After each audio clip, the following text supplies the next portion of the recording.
Artist Showcase with Tanya Michelle. Ooh, ooh, ooh, yeah, la, la, la, yeah, la, la, la, yeah. Come on.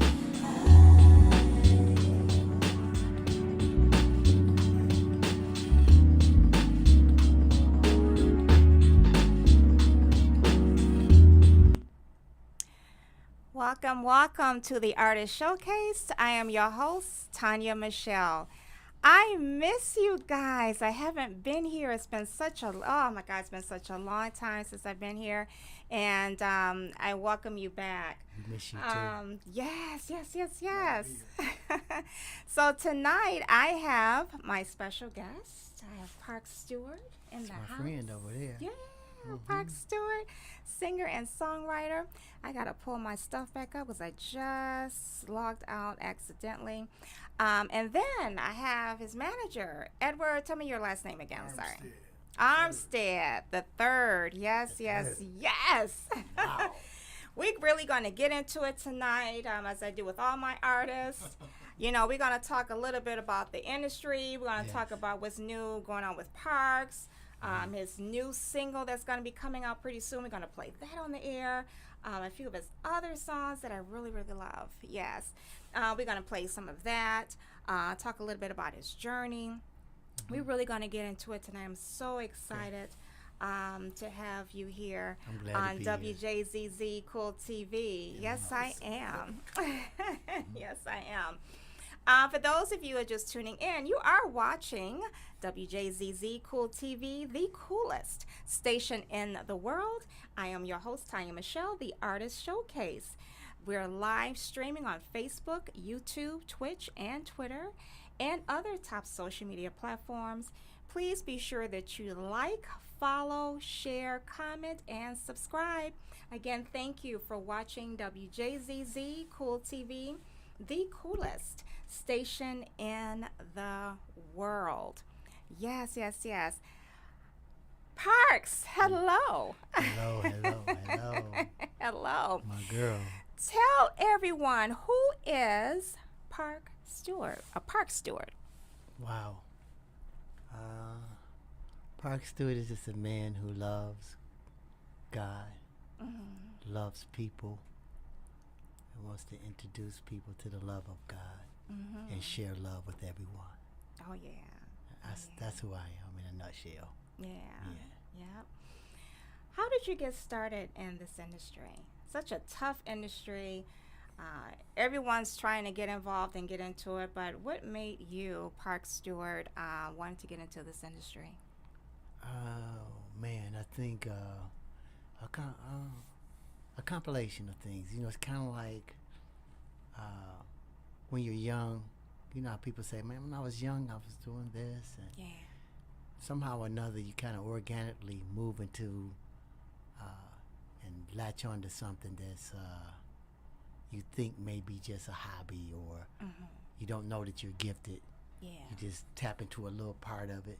Okay. I was always attracted to music, even like 6, 7 years old. I was all into music. My father played jazz, Miles Davis, Dizzy Gillespie.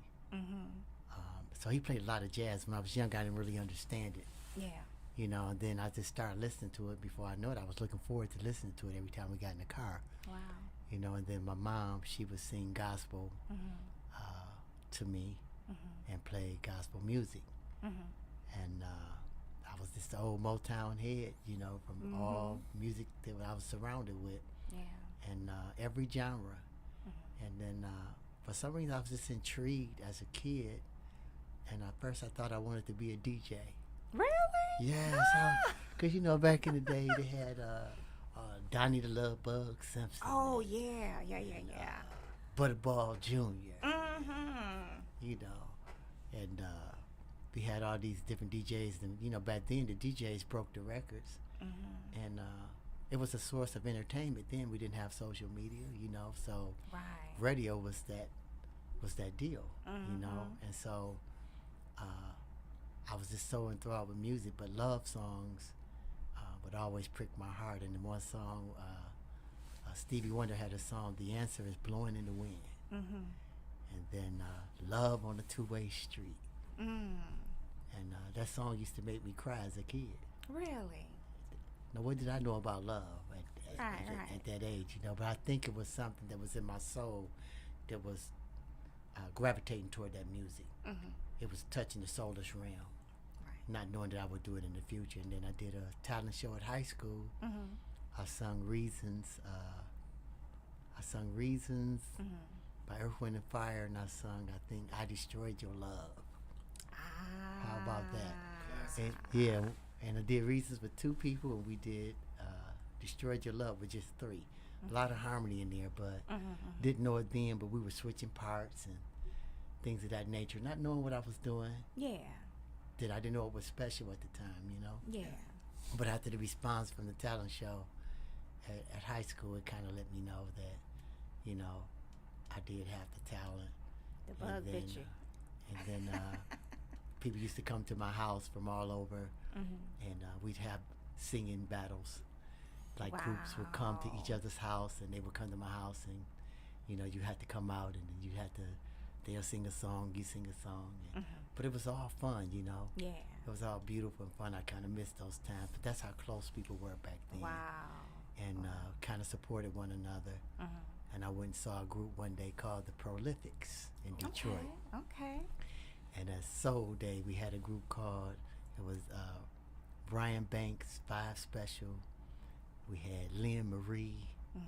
We had Anita Baker was there with Chapter 8 at that time. Okay. Yeah. And the Originals. And I saw these people, and then I had my own group from there. And Levi Stubbs came to my house and was overtaken, you know, said he just loved my group, and he wanted to get us a manager, do the things he wanted to do. And then after that, I went to church, and as they say, gave my life to Christ. And back then they was telling you couldn't do secular music, you could only do gospel, you know. Oh, yeah. And I quit that group, and they was very disappointed, just very angry with me for a while, but we're best of friends, because they thought it's like we're on the moment of a break here, and and here you go, you know. I got in church, and then I started doing music with a friend of mine named Eric Price, guitar player, played for Chaka Khan, Stephanie Mills, Clark Sisters, Winans Commission, just a renowned guitar player. We grew up together, and he came from down south, and we went and recorded my first 2 songs. And when I went and recorded my first 2 songs, we went to Barry Strong's house. I did, with another friend of mine named Ron Spears, and I let him hear my demo. And Barry Strong had did work for All Motown and Marvin Gaye and all these famous artists. And he closed his eyes and he listened to the demo, and he said, "I've only heard this one time before." And he said, I said, "Well, who?" He said, "Marvin Gaye." And when he said Marvin Gaye, I almost hit the floor, you know. I was so nervous, and he didn't know I was Marvin Gaye. I was the biggest Marvin Gaye fan, you know. And I was afraid to even tell people that the man said that, because, you know, Marvin Gaye is Marvin Gaye, you know. Marvin Gaye, Stevie, Donny Hathaway, Sam Cooke, Elder Barge, you know, that's a list up here. Yes, yeah. You know, so if someone says that, and he told me, he said I knew him. And from that point on, they said my music was too progressive for gospel music. Really? Yeah, they said we love it. Wow. They said we love it, but we don't think people are ready for it. So then 2 or 3 years went by, and I saw the Winans. And when I saw the Winans, I said, it's not that different from what I do. Right. You know? And then at the time when I saw the Winans, I met BB, I met Daniel, and I met BB at Wayne State. He was playing piano, and I would go up there and bang on the piano, and I said, "Hey, you sound like the Winans." So he said, "Yeah, these Winans." And he started playing Questionnaires. Okay. And this is before BB got big. This is before BB and CC. Yeah. And we sat there, and it's just showing you how music brings people together. The problem is uniting to stay together, to impact as a whole, as a group, more so than being independent. Right. And right. From there, I met his brother. I met his brother Daniel, and met Mitchell Commission, Fred Hammond, and they started a group commission, and we were sitting down playing a song, and he said, "Man, you should get it to my brothers, the Winans," and he said they'll do it. So a friend of mine took it, Mitchell Jones took it to Fred Hammond, and he said, "No, don't let them do that song. Save it for commission." And they put the song on commission, and the rest is history. And then during that time, I did my own solo project, and so just writing. I just think that this inspiration of a gift given from God to impact others. I think love is its own reward. Oh yeah. And I do it because I love it. Yeah. I do it because I'm called to do it. And it's a lesson to learn, though, you know, when you're passionate about something and you find out there are other things attached to it, that are out of your control, the corruption, the manipulation, the control, the wanting to control and limit your creativity, a middleman, so they can take your money, all those things. And if you're not, if you don't love it, you'll stop. Oh yeah. Because all the outside entities, you know, kind of take from it. So I'm thankful that God has brought me through all these years. I still love it because I love people. I think music can enter the soulish realm of people where other things can't penetrate. Right. And so I'm grateful to be able to, that's why I'm so cognizant of the message that I send. You know, I want to be able to relate to what's going on, whether it be police brutality, whether it be love, whether it be a broken heart, whether it be family. And then I like to offer the solution, which is God himself. So I try to be holistic in my approach and presentation. And that's really what I do, and that's how I got started, and that's where I'm at, where I am now. Wow. It's funny that you mentioned about the Winans and BB and CC Winan, because I think back then when they did questionnaires, and I forgot the other song that they did, and it sounded so, we knew it was gospel, but it kind of sounded like R&B too, a little bit. And so I think at that time for me, it was like, it's changing. And it was more for me catering to maybe the younger crowd, I guess. I mean, it's catered to everyone, but it was maybe getting the younger generation, you know, to listen. And if we, and if it sounds a little bit like R&B, if they're throwing a little rap, because I hear that too, with some of the gospel, but it's still gospel, then it will attract the younger generation. I agree totally. I think the Winans were more urban R&B quartet. Commission was more R&B. We set the tone for all the groups that came, as such as Jodeci, Boyz II Men, 112, Drew Hill. Those are all commission fans. So the music did cater to the young people, and then the R&B sound. Well, I'll just tell you this: you have R&B, you have gospel. I was told that they love the R&B sound, but that my music was too convicting. This is what LaFace Records told me, and told me to call Terry Lewis and Jimmy Jam. And I said, well, I've already sent things there. I've already done this. Right. And I found out that what it really was they were taking, people were coming from church to R&B. Okay. They didn't want people to really feel like they could do what they were doing while they remained in church. That the only way they could have the freedom that they wanted and the money they could make was in R&B. And that was the ticket there. And then you had church, who were a lot of people were traditionalists, and they weren't ready. And then you have the people that are stuck in tradition, and they say, oh no, we don't. And at one point it was too much. Rance Allen broke down barriers, and then from Sam Cooke to all these different, they always said, oh, you're doing the devil's music. Ray Charles, you're doing the devil's music. Right. So everybody has to go through their phase. And I'll just put it this way. I never viewed myself as a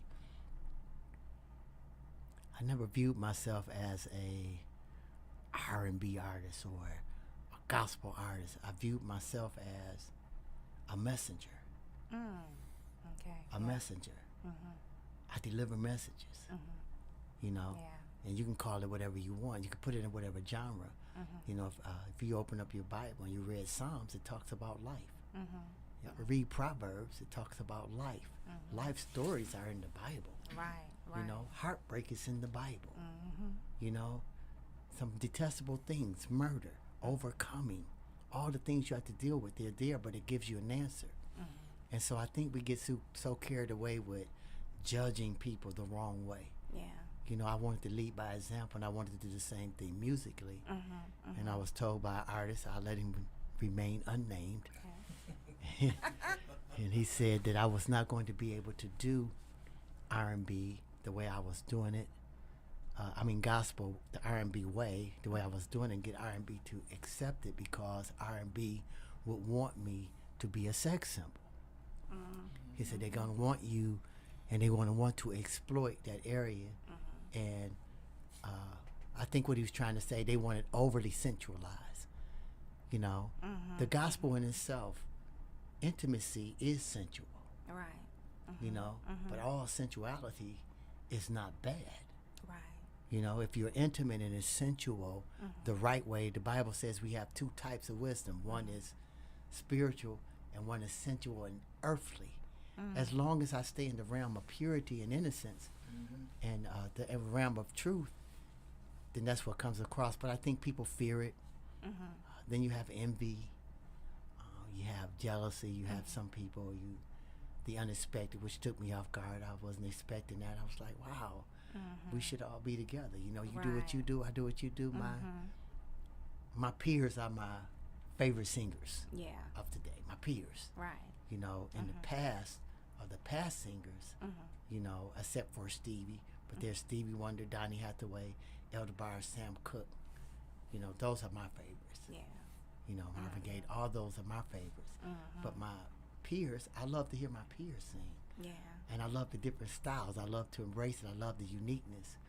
And so it kind of was disappointing to see that we all didn't have the same mindset. So what I'm trying to do now is lead by example and be the change that I want to see. Yeah.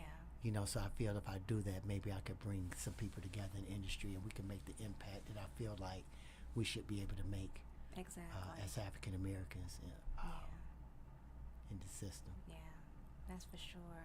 For sure. That was good. My Soul is one of my favorites. I like the put the K in cool. Let me play that one first. Guys, I always have my favorite spot. Yeah, let me put the K in cool. Let me play this one. This is, I like this one. This is Park Stewart, and this is Put the K in Cool.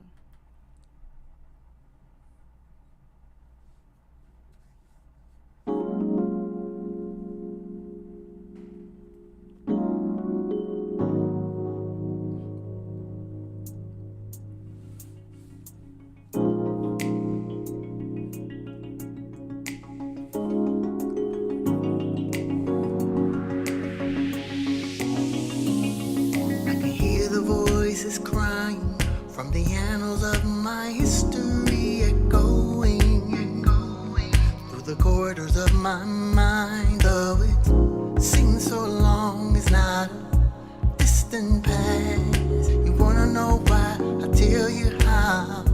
This is my reply. We overcome through our adversity. Yes, we do.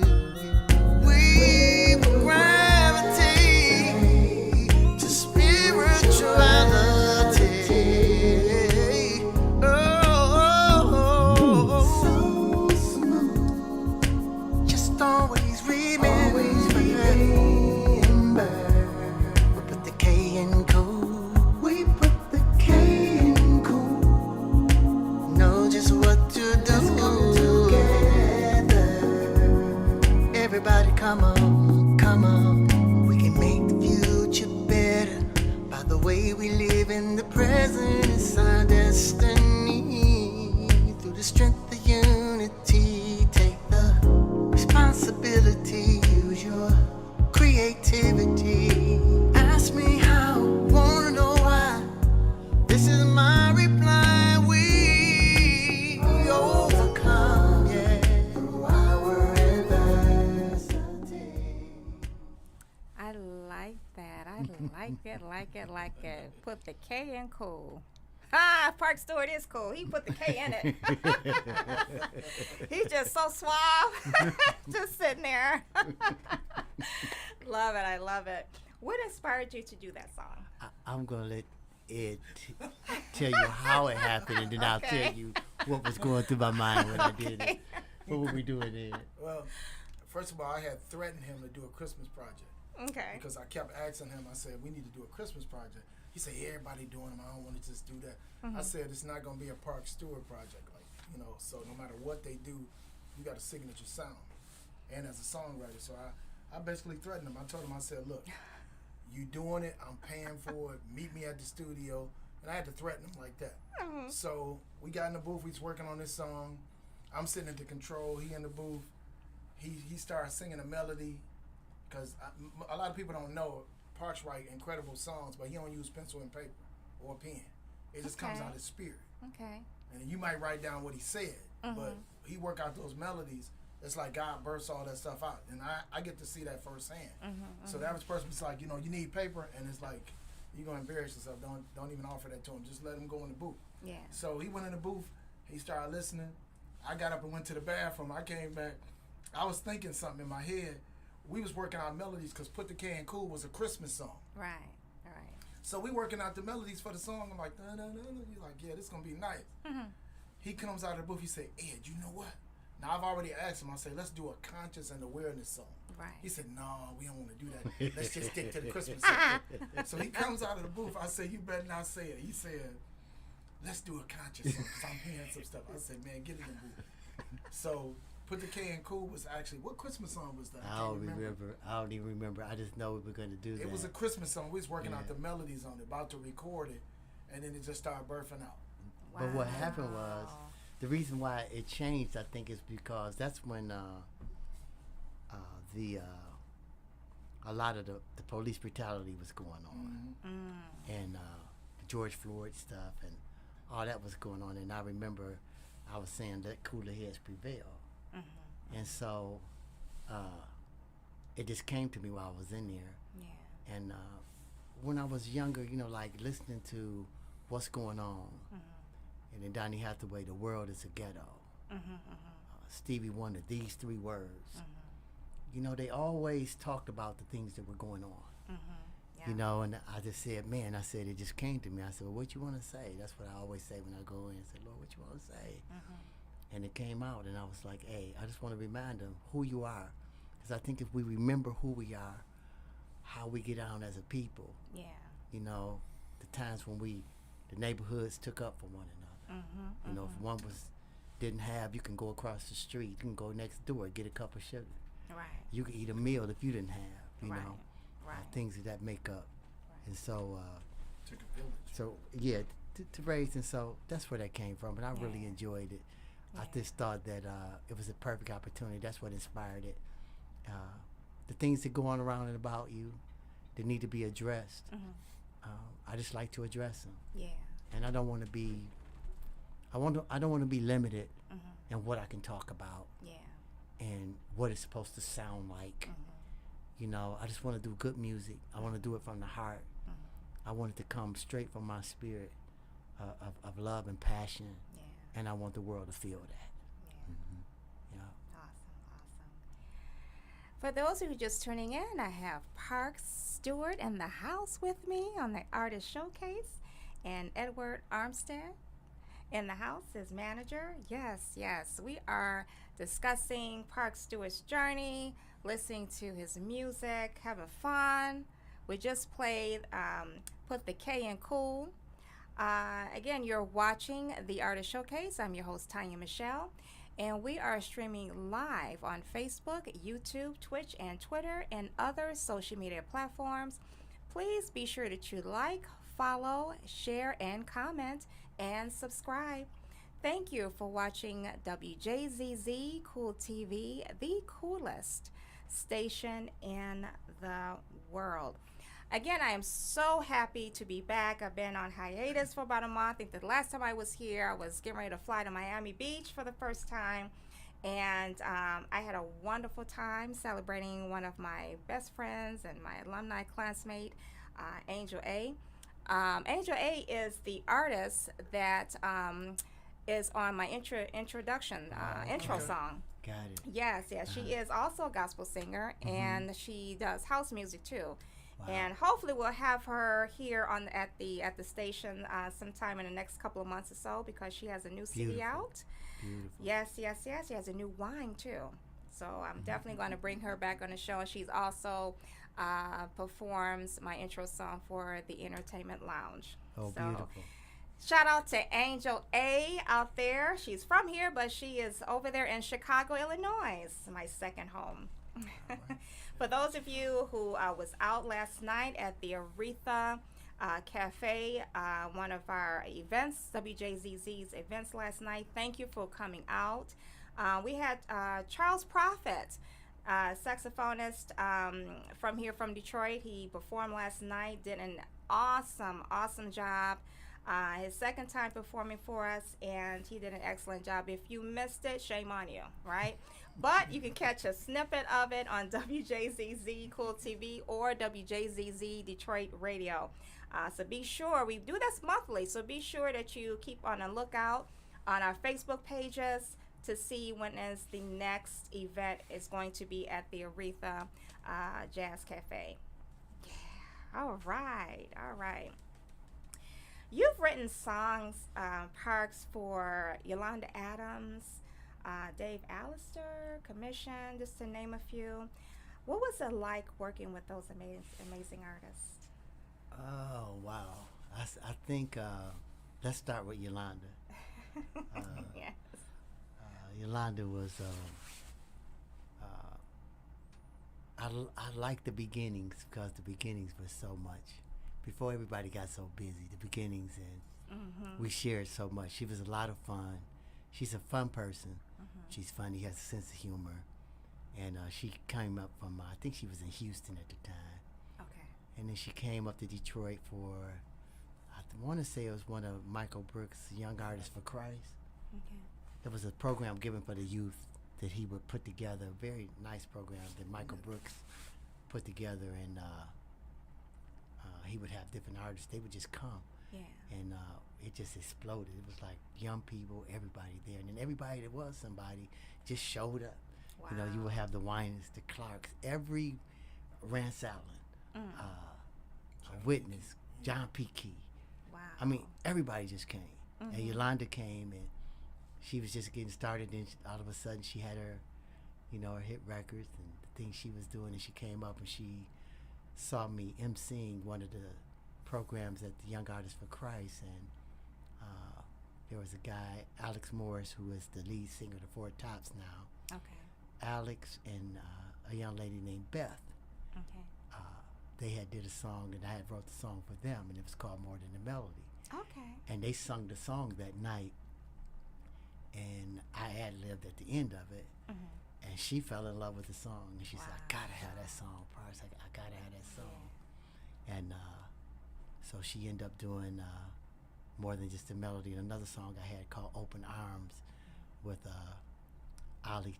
His name is Charles Harris, but we call him Ollie. Okay. And I nicknamed him Hollywood. Very, very, yeah, Hollywood. use it. Yeah, he's very, very talented young man. I mean, extremely talented. Wow. Very nice. And then we did that song for her, and was it Ben Tankard? Yeah, Ben Tankard produced it, and that's how she just fell in love with it. And then after she did it, then Ashanti did it. Okay. Yeah. And she liked it. Yeah, she did More Than a Melody. So that's how that came about. Okay. All right. Yeah. All right.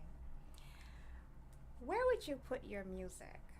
What genre would you put that in? I would say it's genre-less. Genre-less. I like that. I like that. I gotta deal with that. I, and I really say that because I would call it, That's what I call it. Yeah. what do you call it? Soulspiration. Soulspiration. That's soul and inspiration combined. I would literally just say it is I would say it's soulful. Soulful, urban. I guess I used the term before on my album before. I used the word nexus. Okay. Maybe that's a good name for it. Okay. Nexus means linking point. Okay. And I just think that that's what it does. I want to link old school, new school, you know, Yeah. everybody linked together and whatever it is so everybody can come together. Everybody listens to it together. So I would like to be the linking point to whatever it is to connect you to whatever it is that you need in your soulish realm. Yeah. Awesome. Yeah. Love Forever. Ooh. Now this is a new one. This is new. is. It's All right. Hot off the so- press. this is Yes, hot off the press. hot off It's the not even press. released. Not even released. You the Right first here. one right here.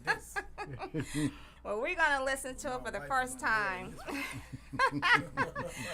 You're gonna listen to it for the first time here on the Artist Showcase. I'm so honored to play this here on my show and at the WJZZ. This is Love Forever.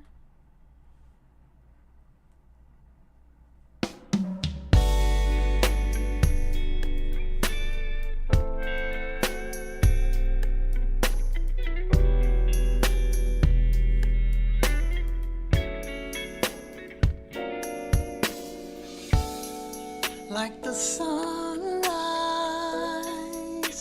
set in the evening, the colors fill the sky.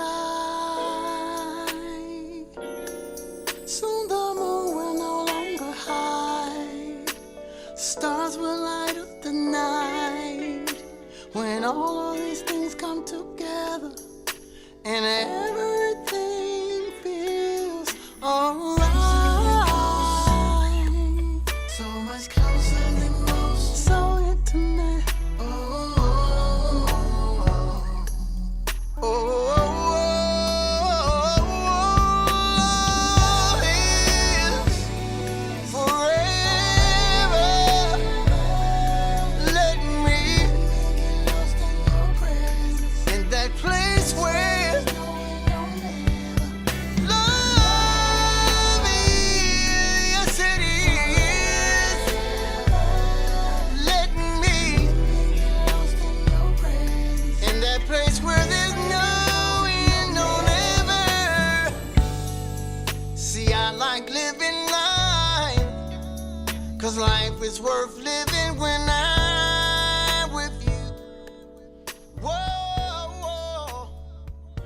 Surpassing time. Ooh, I love that. Love Forever. Ooh, a powerful voice.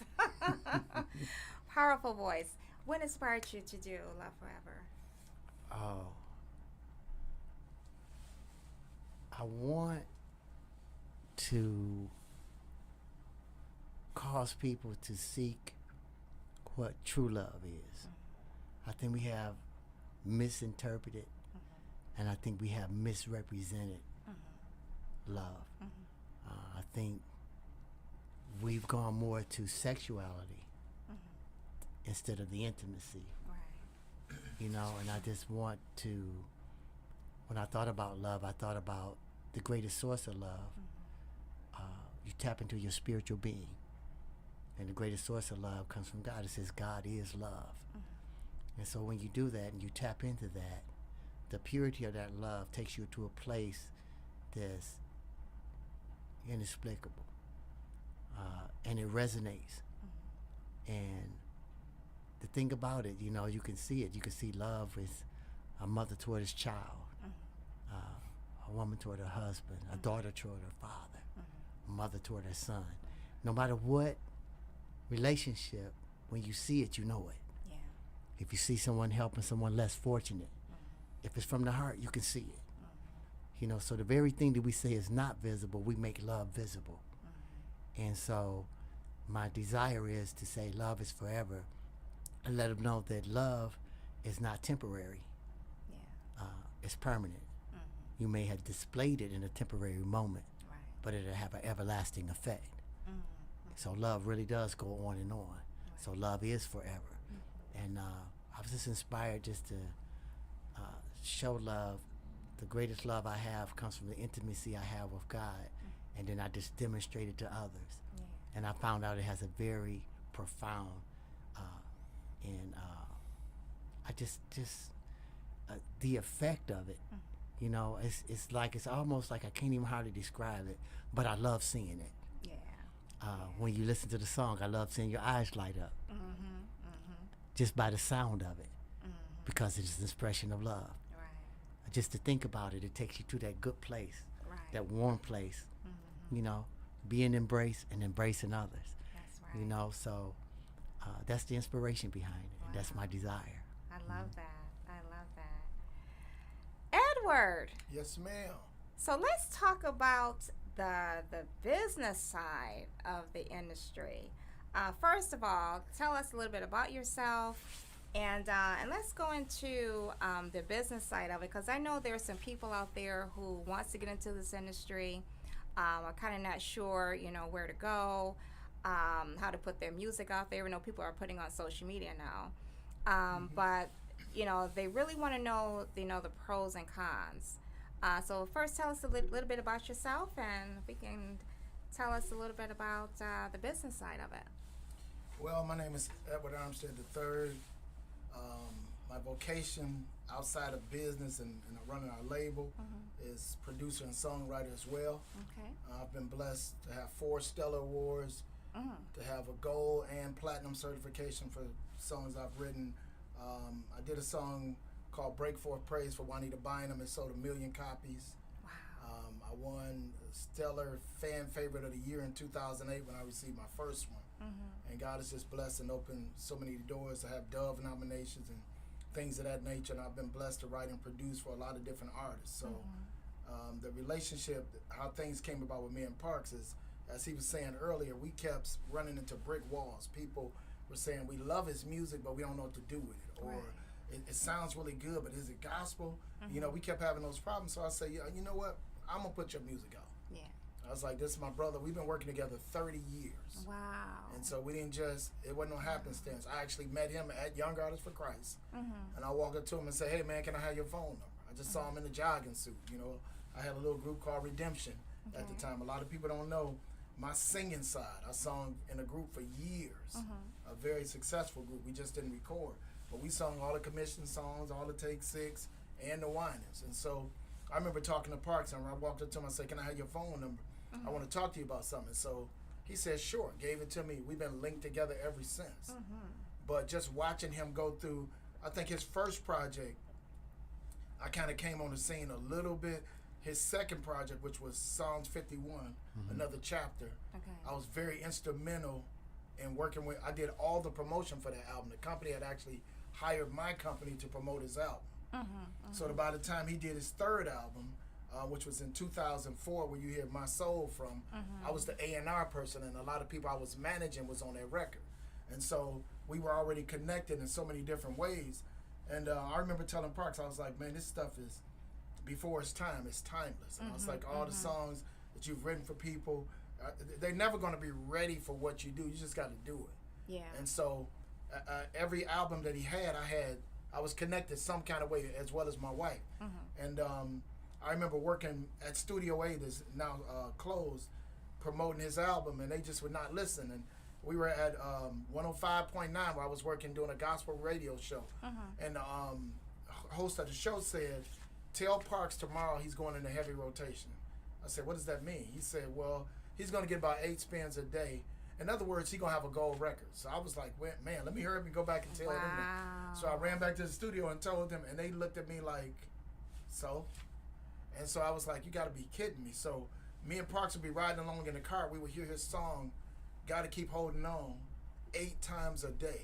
I got to the place I started recording, and I said, man, we going to still break this record and do what we need to do. Reggie Reg and everybody at the station was promoting and pushing it, but we didn't have the backing from the label. They just would not believe in what they were putting out. And I said, as long as I live, that'll never happen again. I don't care what we putting out. Right. We gonna push it. And I told him, I said, nobody's gonna push you like I'm gonna push you. Right. So when we did Put the K in Cool, we went against the norm. You know, we did Clear Your Mind. Had the video that's over 56,000 views. Yes. We went against the norm. You know, nobody expects an independent label that does not have major industry, Warner Brothers, Universal kind of distribution. But we knew what God told us to do. And so we said, we gonna do it. We sit down, we put our heads together.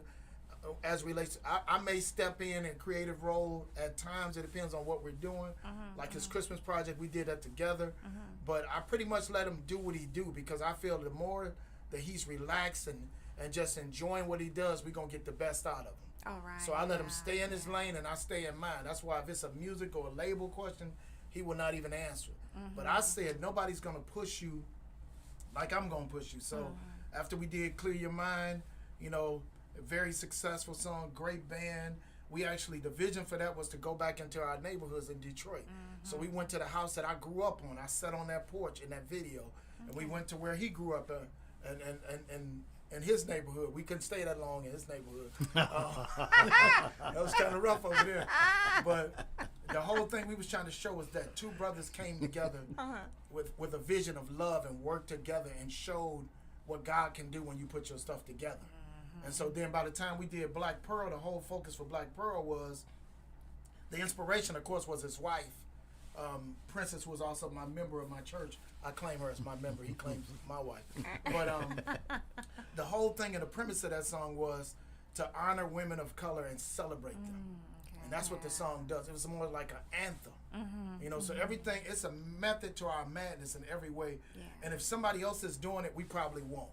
Okay, yeah. You know, and our whole thing, we had to revamp some things. We look at what streaming is doing, and the industry's already giving you 9.1 cents for a record mechanically on a record, and from a business point of side, which looks like statutory rape when you look at it like that.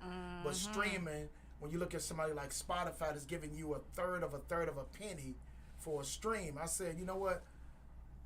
We gonna date streaming, but we gonna be married to CDs and vinyls and other forms of media that people love, because people that like Park Stewart's music want autographs. They want something tangible. You can't download an autograph or stream. That's right. So we had to regroup and refocus, and I thank God that he has a great following in gospel, and it's gotten much better in soul and R&B, because people respect the brand. They know when they see Eat Music, we basically saying, if you're hungry for a melody, eat music. Right. So if you out here starving and not hearing what you want to hear, you ain't listening to us, because we spreading the table, and it's a buffet, and you can eat as much as you want to. I love that. You know what I mean? It's going to be quality. I love it. It's going to be well mixed. It's going to be well written and well mastered. And so I run into a lot of people that say, man, I want to be in this business. I want to do this. The first thing I tell them, because everybody creative in some kind of way. If somebody don't sing or write songs on this block, we can go down to the next block. We'll find somebody to do it. Right. Everybody wants to do that, but nobody wants to do the business. See, so if you want to be an artist and you're really serious about your craft, get you an entertainment attorney, so you would know the business. Most of the people who sing and write songs and say they love music and don't have nothing copywritten. Right. So I hear your song on the radio, I say, oh, okay, I'm going to go on and copyright that. Now I got your song for 75 years because you didn't protect it. Yeah. And then now they got a bad taste in their mouth about the industry. You hate the industry. No, you hate the way you do business. Yeah. And that's what it really boils down to. So we try to tell people, even in seminars and things, workshops that we do, get your business together. And don't just sing because everybody else doing it. Right. A lot of people, you know, God told me to do it, and then when you open your mouth, we can hear God had nothing to do with it. Right. Not so much from a talent point of view, but I mean, it's just not there. You can tell. You know, I've had to do auditions and audition choirs and groups and determine whether or not I can work with them, and I can just see where they come short at from doing it so long. I've been in the industry almost 30 years, and my first placement of a record being played at radio was in 1996 on a Detroit group called the Futch Brothers. Okay. And I did that with Paul Allen and with Jay Moss working on the project, and Dana Davis, some of the top producers you know as Pajam now. Yeah. So that was my first interest into the industry, and I learned some hard stuff, because when them songs are not protected and your business is not right, then them checks don't come right. That's and right. So I'll tell anybody, first of all, be serious about your craft. Pray about it. Make sure this is what God told you to do. Right. Don't just do it as a hobby and if you're doing it to make money, don't do this at all. Because if that's your focus, the first time you don't make money, you're going to want to throw in the towel. That's and right. this is a cutthroat business. It is. And especially, it's even in gospel. So you think we love God and everybody praising Him. We at church on Sunday. You can get taken better by somebody in gospel than R&B. Isn't that in something? fact, That's true. I've seen R&B treat you better in some cases. Wow. So I'll tell anybody, get your business together, get you an entertainment attorney, learn how to copyright. Don't let nobody do it for you. Learn how to do it. Yeah. Good advice. Good advice, Edward. I like that. Edward, y'all. Edward.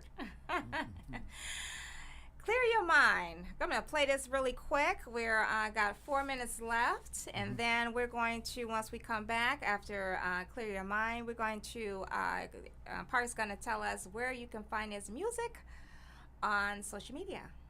This is Clear Your Mind.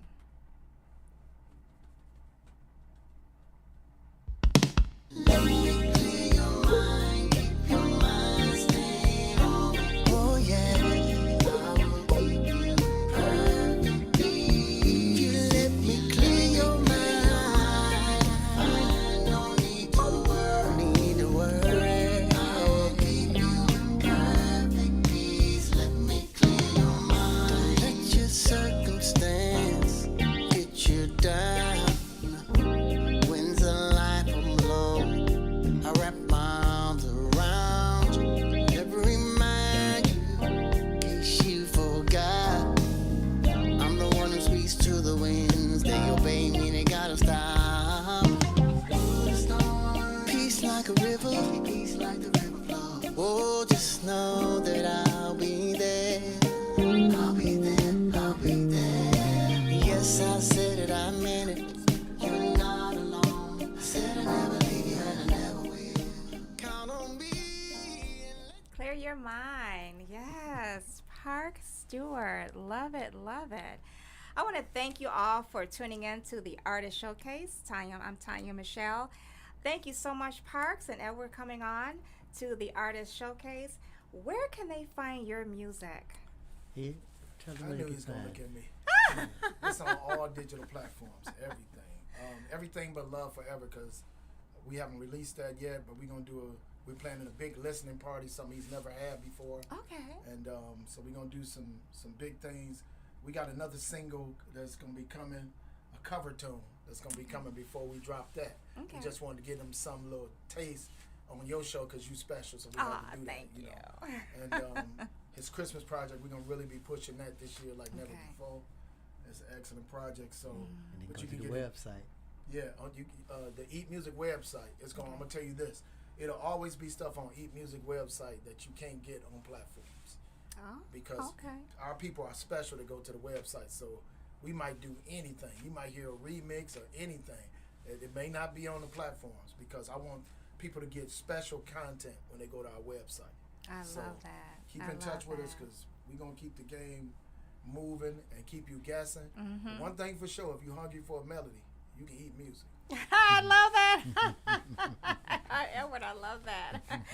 Yeah, so be sure that you visit the website to make sure to go out to all social media platforms and download and purchase Park Stewart's CDs. Clear Your Mind, be sure that you watch that video on YouTube. I love it, and he definitely goes back into the neighborhood, and that's what I love about that video. So be sure that you check that out as well.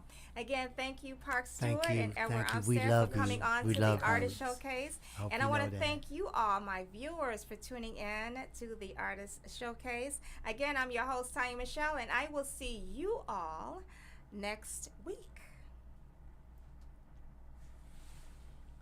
You the best, T. Yes, sir. She is.